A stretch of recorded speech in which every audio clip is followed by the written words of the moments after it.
Anda bisa baik kepada Allah, tahajud tidak pernah putus, puasa nggak pernah putus, duha nggak pernah putus, Quran Masya Allah. Tapi kalau dolim kepada tetangga saja, Nabi mengatakan la khaira fiha, tidak ada baiknya, innaha min ahli nari, golongan ahli neraka. Tetangga, orang di luar rumah, apalagi di dalam rumahnya. Dan alangkah banyaknya orang tertipu. Kalau bicara tentang sujud rukuk, Masya Allah, tapi dia tidak bisa menyanjung istri yang telah melahirkan 5 anaknya. Na'udzubillah.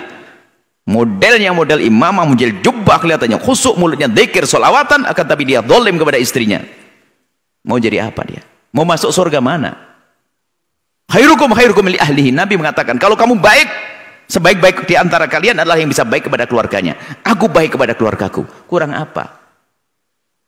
Ya ini loh, ada model manusia semacam itu. Wah, kalau bicara ibadah, Masya Allah.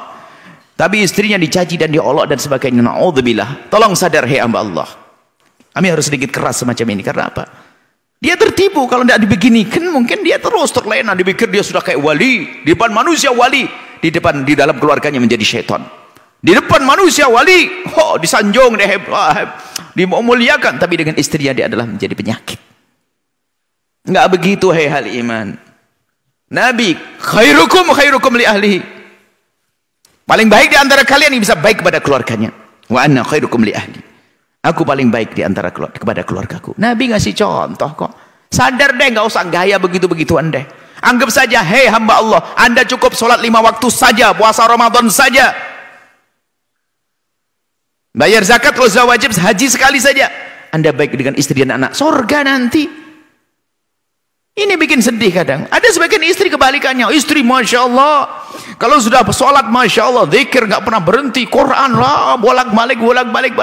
Tapi kalau ngomong sama suaminya keluar taringnya. Tidak begitu, hei hamba Allah. Dengar ini. Senyummu kepada istrimu juga bagian daripada ibadah yang bisa mengalahkan daripada ibadah sunnah yang lainnya. Pengabdianmu kepada suamimu, wahai istri, itu adalah mengalahkan ibadah sunnah yang lainnya. Hidup perlu indah, karena kita perlu menekankan makna ini. Karena dalam rumah tangga kalau baik, anak akan tumbuh baik.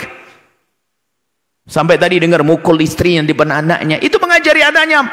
Dia mengajarkan kepada anaknya untuk membencinya, biarpun dia kelihatannya ahli sujud, jadi bahan ketawaan untuk anaknya. Abah gayanya sholat sama ibu seperti itu. Ini perlu kesek begini ini. Sudahlah. Ibadah itu bukan action, ibadah itu hakikat. Bukan depan orang itu Masya Allah sampai di rumah serigala. Tidak seperti itu ya. Semoga yang mendengar. Kalau memang betul itu kejadiannya, sadarlah hai hamba yang ahli sujud, ahli sholawat dan sebagainya. Anda mendapatkan syafaat Nabi. Anda bikin kecewa umat Nabi kok. Syafaat Nabi. Wasiat Nabi khusus istri Anda setelantarkan. Atau sebaliknya, istri kurang ajar sama suami. Ini banyak ini yang ngadu pada kita. Ada istri, Masya Allah, istri saya Bu ya, kalau sudah mengaji ini full, tapi Masya Allah lesannya begitu. Ingat suatu ketika ada orang yang datang ke Nabi, ya Rasulullah, ada seorang ahli ibadah, perempuan, banyak sholat, banyak ibadah ini, tidak pernah putus, cuman dia suka nyakiti tetangga. Dengan lesannya Nabi mengatakan, la khaira fiha, nggak ada baiknya wanita tersebut, inna min ahlin nari, dia termasuk golongan ahli neraka. Tolong ya, baik kepada Allah, baik kepada sama manusia, itu keindahan.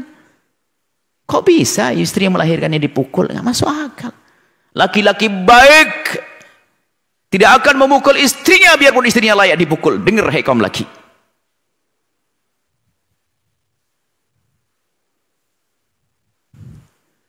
Perempuan yang baik tidak akan mencaci istri suaminya biarpun suaminya layak dicaci. Kita ingin hidup indah. Bukan caci maki, bukan olok-olokan. Ini manggil istrinya binatang.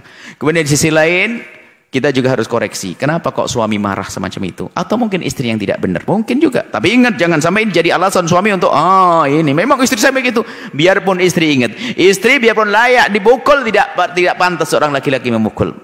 Cuman ini kita ajari koreksi diri. Bisa saja seorang suami mudah marah dan sebagainya. Karena leletnya seorang istri, karena tidak baiknya seorang istri dan seterusnya. Tapi kita nggak perlu ngoreksi ke situ dulu, kita koreksi diri. Aku sebagai seorang suami, aku sebagai seorang istri,